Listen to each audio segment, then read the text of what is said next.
you just keep adding things until eventually they're like, okay, stop making the film. You'll regret this. Oh yeah? Oh, fuck. The decision to set it in America, that sort of came gradually. I think in quite early in the writing process, we were toying with the idea of setting it in Scotland. I think we were just finding ways to keep it in the UK, because I'd never really spent any time in America at all, so it all felt a little bit alien and daunting, the idea of setting something there. But I think the story basically just sort of led us there. I think once me and Veronica, my co-writer, had got it a bit more figured out, it just sort of somehow didn't really fit doing it in the UK. And I don't know, thematically it seemed to make the most sense. And I guess in some ways Jackie's kind of an embodiment of like the American dream, you know, ambition, bigger, more. So America just seemed to make the most sense. And then once we'd made that decision, there's like a knock-on effect of then you get there's all this kind of like Americana, almost like mythological kind of imagery that you get to play with, and thematically, which sort of one thing kind of leads to another. And I don't know, I think something about like the vastness of America as well, particularly that sort of bit of the country where you can have a little town that feels like this completely self-contained little, its own little world just surrounded by nothing. The idea that you can drive for hours in either direction before you get to somewhere else. Something about that sort of isolation and the town that Lou lives in and that Jackie comes through being its own little self-contained planet seemed kind of fun. We gotta get out of here. Let's just keep driving. It was always from the outset going to be, you know, pulpy and violent and sort of heightened and have dark comedy and all these kind of things.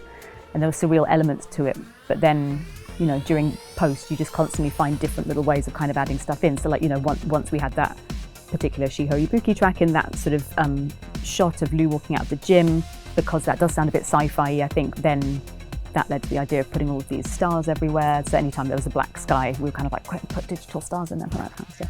And that just felt nice because we already had, you know, the town's already called Crater, which was because, you know, the place that they dumped the body looks a bit like the moon. And then the gun range is called Louville. And I Googled it and found out that I think that's the name of a crater on the moon somewhere. So that's what led to the town name of Crater. So then in post, that helped lead to the idea of putting stars everywhere. And I like the idea of Lou and Jackie sort of being, in some ways they kind of feel a bit like aliens who kind of find each other in space. They're both from these very like disparate kind of faraway places, and probably both feel a bit like aliens in the towns that they grew up in. You talked to your dad recently?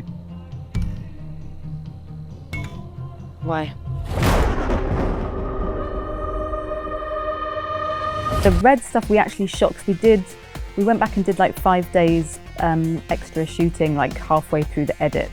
Because I found this on St. Maud as well, and I'm sure it happened in a lot of films, but you know, sometimes it's not until you've shot the film and edited it that suddenly, you know, because things always shift and you sort of move stuff around, and sometimes it's only when you're sort of like quite far into the edit that you go, if only we had like a scene where such happens or this, or, you know, it kind of, stuff gets revealed to you. So it's fantastic as a director to get a chance to kind of go back and just sort of fill in some of these extra things. So the red flashbacks were one of those things. I think the stuff that happens in those flashbacks, it was all in the film, like in the story, but only it was all just talked about in dialogue, and it just felt a bit too kind of like, no, this happens. So it was like, sometimes you just want to like show stuff instead.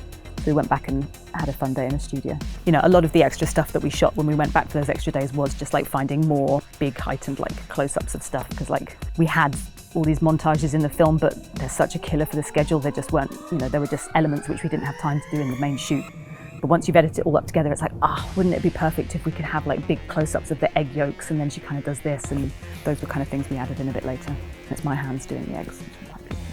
Kristen couldn't be there for some reason when we were shooting the close-ups of the eggs, and then we had like a hand double, but they the hand double had tattoos, like wrong tattoos. So they'd covered them up, not realizing how big a close-up it was going to be. So it just looked like they had all this weird foundation on their hands.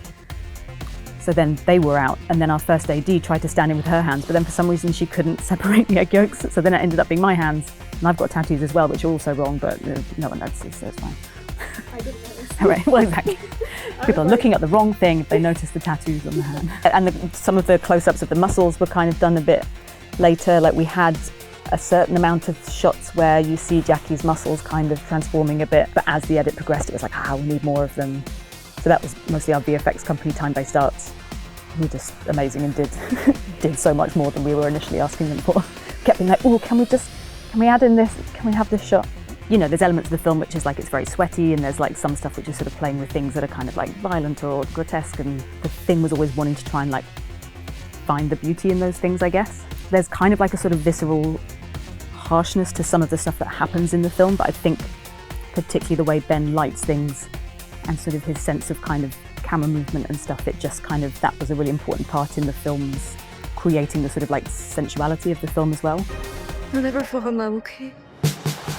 I think briefly toyed with a working title which was nicked from a book which is actually featured in the film called Macho Sluts, just because I thought that would be really fun.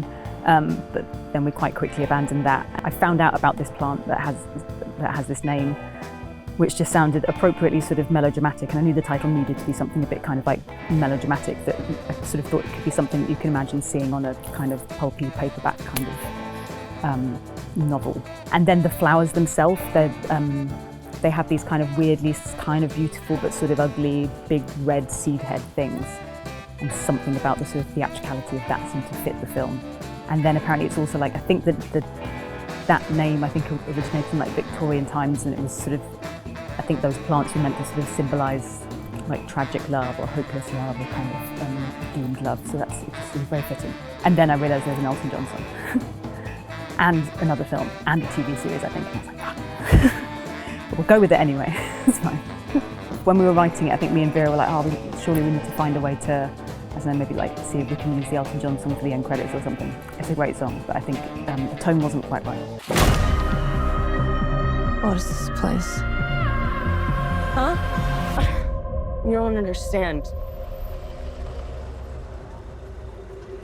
Get back in the car. Like the first day of shooting, I kind of like was getting in the car to go to set. It's like 5 a.m, obviously really nervous, but I'm like, okay, I'm ready. And then I get a call saying Katy's got COVID. I was like, no. So that sucked. And then it turned out she didn't have COVID, it was a false positive, so it was fine, but it meant that basically from the very first day of the shoot, we had to like suddenly, I think it meant she was, you know, we couldn't work with her that day, and we'd scheduled to shoot all the stuff. We'd originally planned to start the shoot with a few days of all the kind of like nice stuff with the two of them in the apartment and like the montage and all these kind of things to like ease everyone into shooting a bit. And the schedule was really tight, so we'd also spent ages like really trying to like carefully schedule every like half hour sort of thing, and then immediately on the first morning it was like, let's throw all that out the window. Right, what scenes can we do with just Kristen?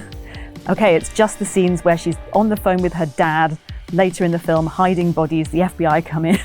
So we like immediately had to jump in and do all of her like bigger scenes, basically solo stuff, much later on, which is, you know, you always shoot films out of order, but you try and avoid sort of shooting some of the really big stuff before you film any of the stuff that comes before it, because I just like, I guess as an actor you're sort of talking about shit that you don't have any kind of visual sort of or muscle memory for. So that was a kind of like hit the ground running sort of thing, which I think was quite good in a way. A few days later, Kristen was like, I'm glad that happened. My big scenes are done. Kind of like now I'm just kind of like chilling. That was tricky. I mean, probably stuff like, I don't know how spoilery I can get, but you know, like the giants and stuff at the end, I'd never filmed any stuff with green screen or grey screen. So that was pretty new to me anyway. Probably anyone who's done any of it, I don't know, it's pretty easy. But for me, I've never done any stuff where the actors are kind of acting against something that's not there, like just a tennis ball on a stand kind of thing, which was kind of surreal, but pretty fun to be honest. Particularly getting Ed to do some of that, because you know, he's basically got to imagine, okay, now the giant hand is picking you up and you're screaming as they're going, oh! I think probably he was like, what the fuck am I doing? But he seemed to enjoy it, so yeah. I enjoyed the result, seeing it afterwards. Like, oh, He did. Yeah, exactly. And he probably like, phew, I think it worked. You're looking pretty good in there. There's some pretty serious lines going. Yeah? Yeah, Kristen was someone who we had in our heads from really early in the writing process. Not with any kind of idea that she'd actually do it or not, more just like when you're writing, you often do the sort of mental exercise of doing the kind of like fantasy casting in your head of who these people might be. So she was kind of always Lou in my head. So then it was a big relief when she said yes. She was like basically the first person that we sent the script to, and she'd seen St. Maud and really liked it. So yeah, she signed up. So that was kind of joyfully smooth and very exciting. The excitement in the air is palpable. The atmosphere is electric. A celebration of history in the making. What is this place? The character of Jackie, there wasn't really someone in my head because there just aren't really any kind of like big famous actors who look like a bodybuilder. And it was really important to me that the character would really physically convince as a bodybuilder as opposed to, you know, trying to cast some like bigger name and then get them a trainer and get them to bulk up, which we did get a little bit of pressure to try and do. But you know, there's just no shortcut to looking like that. Even if you've got like an amazing trainer in a few months, that's the whole thing about, which I found interesting about the idea of someone who does bodybuilding, is that there's no shortcut to it. You know, you only get to look that way from a huge amount of work very consistently over a really long period of time.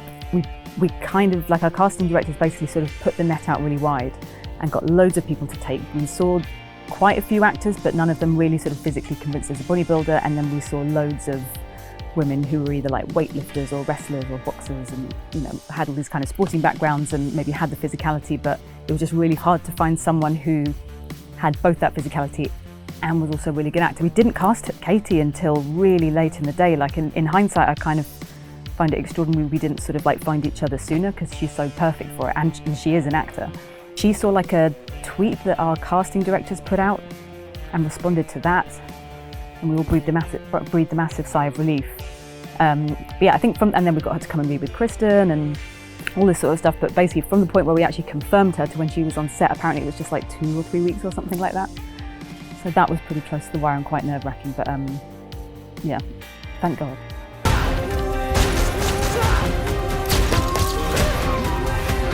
I really enjoyed working with an intimacy coordinator, and it's something I hadn't done before. And I think going into it, I was like a little bit nervous that maybe they'd sort of like take over, or suddenly I'd feel like I wasn't directing it.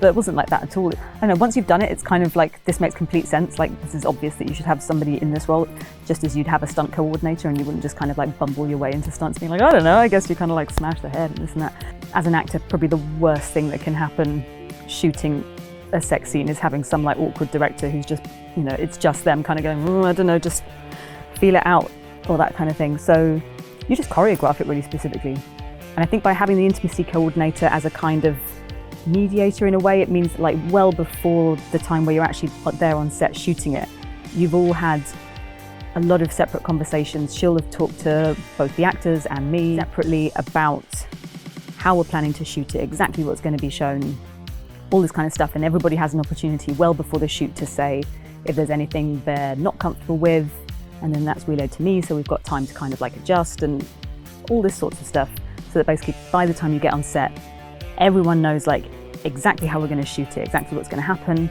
and then you can kind of block it out like choreography, obviously fully clothed and kind of very unsexily. So it just takes the self-consciousness out of it. Everyone knows what they're doing, so then when you go for a take, then the actors can just be focusing completely on giving the best performance. And it just sort of makes it all a bit more fun. I don't know, like if people are sort of not feeling self-conscious and everyone's relaxed, everyone has a better time, they give better performances, and it's fun. Like, I don't know, it's obviously it's a bit kind of like weird and awkward, but in a kind of like, it's that kind of, that and fight scenes. Like I hadn't done stunt choreography before either. All of that was just quite fun.